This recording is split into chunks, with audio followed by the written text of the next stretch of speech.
नमस्कार सभी किसान भाइयों को। मैं राहुल देसवाल अपने YouTube चैनल खेतीबाड़ी में आपका स्वागत करता हूं और आशा करता हूं कि आप सब भी अच्छे होंगे। मैं अपने चैनल के माध्यम से आपको अच्छी और सच्ची जानकारी देने का प्रयास करूंगा। तो ऐसे ही आज हम बात करने वाले हैं ह्यूमस की, जिसको जीवांश कार्बन या फिर ऑर्गेनिक कार्बन भी कहते हैं। ह्यूमस बहुत बड़ा विषय है, लेकिन आसान शब्दों में बताने का प्रयास करूंगा। वीडियो को अंत तक जरूर देखना।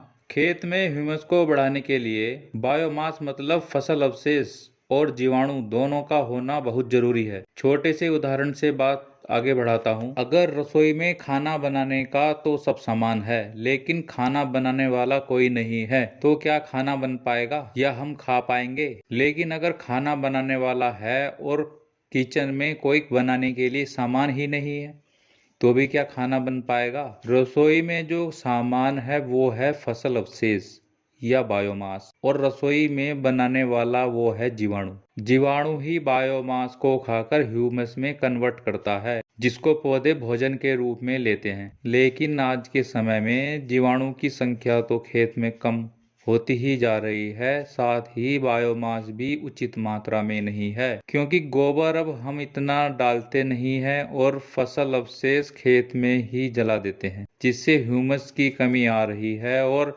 यही कारण है कि हमें खेती में ज़्यादा उत्पादन लेने के लिए ज़्यादा लागत लगानी पड़ती है।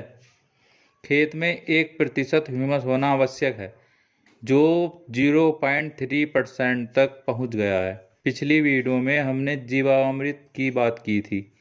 अगर खेत में बायोमास की कमी है तो कितना ही जीवामृत बना बना कर डाल लेना, फिर भी रिजल्ट नहीं मिलेगा। दोनों का संतुलन होना बहुत जरूरी है।